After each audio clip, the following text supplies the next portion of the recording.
Hey guys, for today's video guys, nagpunta nga pala kami sa Antong Falls. Kaya guys, samahan nyo ako, let's go. Dito guys, nakaalis na kami at binilisan na namin dito dahil atrasado na kami. 7:20 na kami nakaalis, kaya binilisan na namin dito guys. Kaya ibang kasama namin, hindi makakasama dahil kakauwi pa lang nila galing duty, kaya nauna na kami dito guys. Kaya binilisan na namin dito guys dahil anong oras na rin at malayo pa ang aming babiyahin. Kaya tamang video lang tayo dito guys. Ang ating palang videographer ay si Jimboy Corpus. At makalipas ng ilang oras guys, nakarating din kami dito sa Inmalog Season Pangasinan.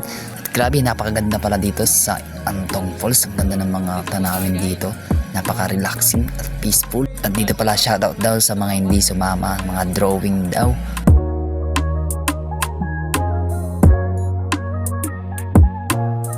At dito guys, papunta na pala kami sa taas guys. Is napakagandang tanawin dito guys, napakatahimik, napaka-peaceful, relaxing pala dito guys. Kaya sulit yung biyahe guys. At dito nga pala guys, packet na pala kami guys. At napakagandang view, mga naglalaki yung mga bato. Kaya napakadelikado dito guys pag aakyat kayo. Kaya doble ingat lang kayo dito guys pag mag-aakyat kayo. Dahil madadaanan nyo itong naglalaki yung mga bato guys. Kaya doble ingat lang dito guys. At nandito na pala kami guys, is napakaganda dito guys.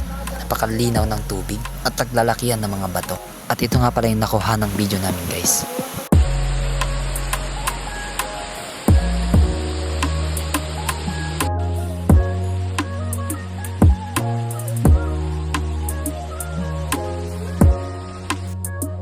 Nagsimula na rin pala kami maligo dito guys. Grabe, napakalamig ng tubig guys. Parang nasa ibang bansa.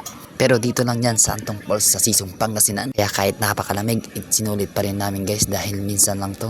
Pero si Jeep hindi naligo dahil napakalamig daw ng tubig. Kaya siya yung naging videographer namin dito guys. Tamang tawa lang siya dito. Dito sa video guys is muntikan na ako maging kwento dito guys. Grabe, napakalalim, muntikan na ako malunod. Buti na dyan si Jimboy na rescuer, si Maynard. Pero si Eric tawa ng tawa. Tinatawanan lang ako dito guys. Kaya tamang video lang dito si Eric guys. Is galing duty pa to guys. Wala pa siyang tulog pero sumama pa rin siya. Pero hindi talaga sasama siya guys dahil galing duty pa siya. Pero wala siyang magawa dahil pinilit namin siya guys.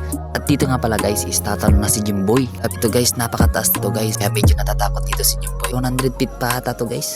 Pero napakalakas ng loob ni Jimboy. Basic lang sa kanya yan. Kaya timala na siya guys. Ito tamang tingin lang dito guys si Maynard. Pero susunod na siya ditong tatalon o sisipain na to ni Eric. Pero natatakot dito si Maynard guys.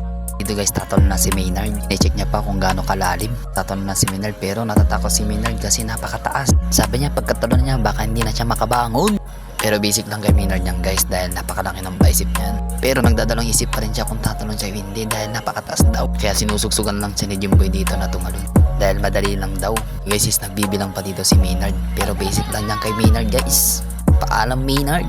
Guys, tamang nood lang ako dito guys dahil nilalamig na ako dito guys. At takot din ako tumalon dito guys. At ganun din kay Jeep, tamang tingin lang dito guys.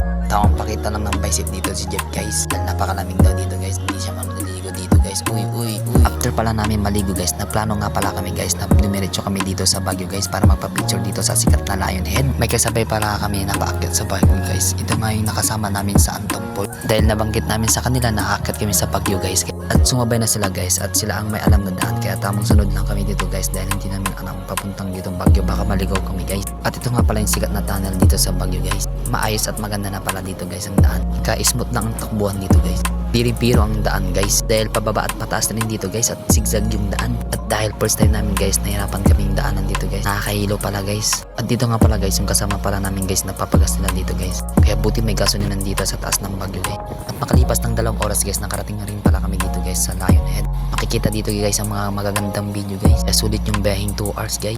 At dito nga pala guys hindi natin pinalampas na hindi magpa-picture dito sa pinakasikat na Lion Head dito sa Baguio City. At ganun din kay Jimboy Corpus guys, is pinapil niya yung pag-picture niya dito guys dahil first time niya rin dito guys na makapunta at makapag-picture dito guys. At hindi namin din pinalampas na hindi magpa-picture dito guys. At dito nga pala guys is pauwi na pala kami dito guys. Dahil alas 2 ng hapon na rin dito guys at para hindi na rin kami magabihan pa uwi.